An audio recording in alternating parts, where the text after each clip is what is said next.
like you mentioned an Islamic state. an Islamic state. Would that mean that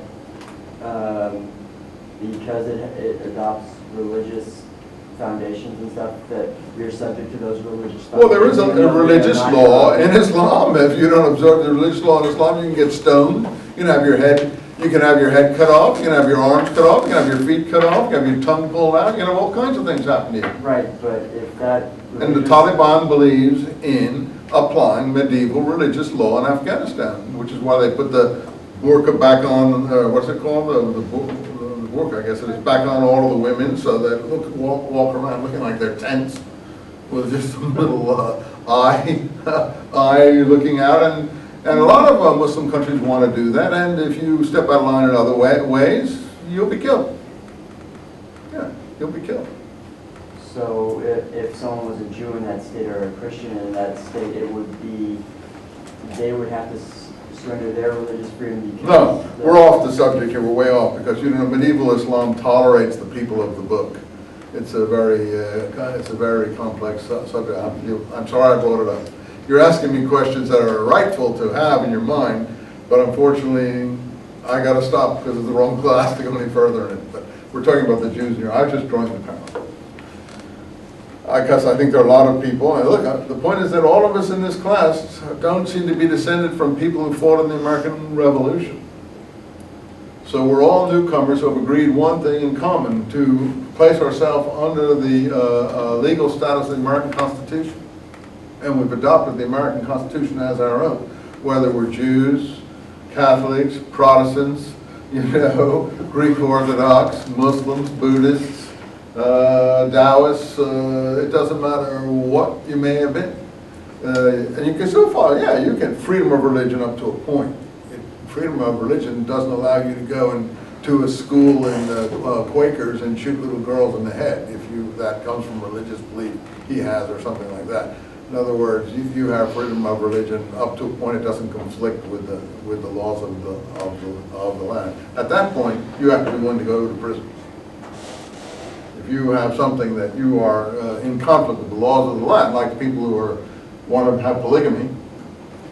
I'm not against polygamy particularly, any more than any other form of marriage. That's their business, but the state does have some laws against it. So if you believe in polygamy and they catch you, they're going to put you in prison. So you don't have freedom of religion.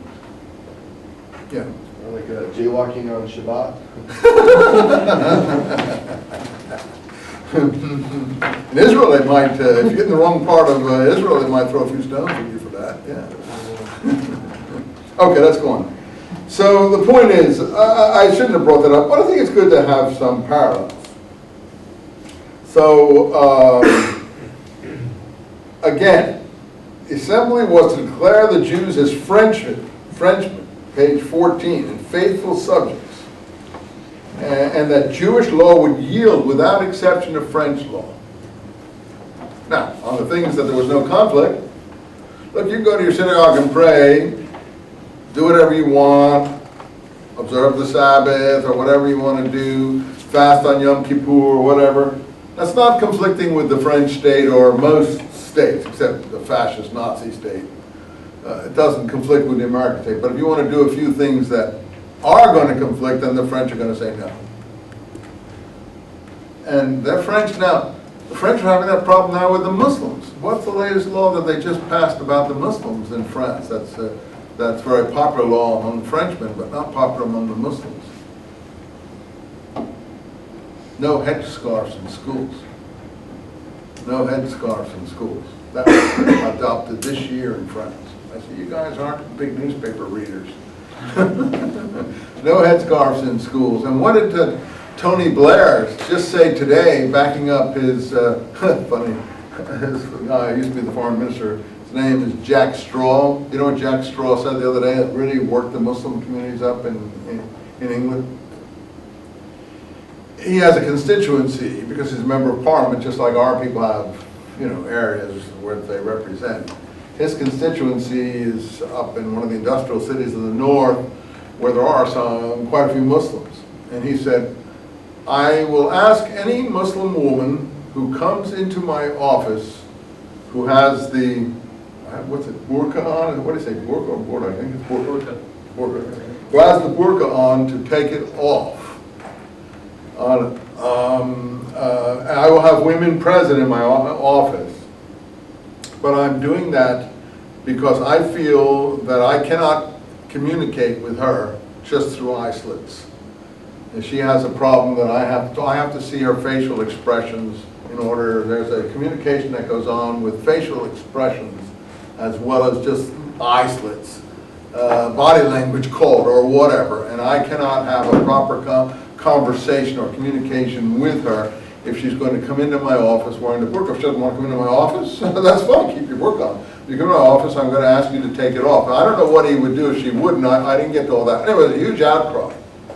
And that's a gray area. Tony Blair had fired this guy from Foreign Secretary some months back because he was house cleaning and getting only people who were 100% behind him because he was having a struggle for the leadership. And he came out today and supported him. He said, I support Straw on this. I think that was a reasonable request that he made, and I don't think that it was unreasonable. And you know, he threw the weight of the British Prime Ministership behind Straws. And that's very similar to the French, no headscarves in schools. So the European countries are getting very worried about the situation. Extremely worried. We're not worried in America much because in America everyone likes to assimilate.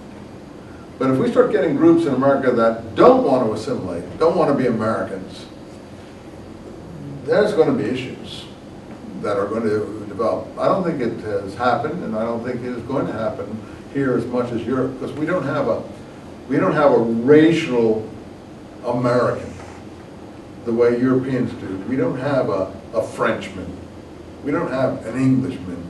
America is a conglomeration of people. So I don't think it's ever going to happen like it is. But Europe has some national identity problems that are very seriously threatening, which is what the Jewish problem was in Europe.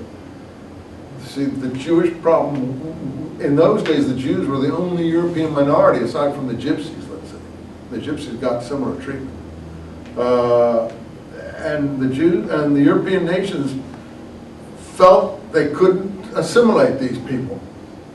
Felt there was a real issue between them, and the Jews wanted to be assimilated. German Jews more than any others. In America, again, I think, and that's the whole, by the way, you people who are Spanish background here in the room, that's the fight now of whether we're going to have Spanish language schools in America or not. Whether schools are going to be English or Spanish language. Sure, it's great to have a Spanish language school. And sure, Jews have Hebrew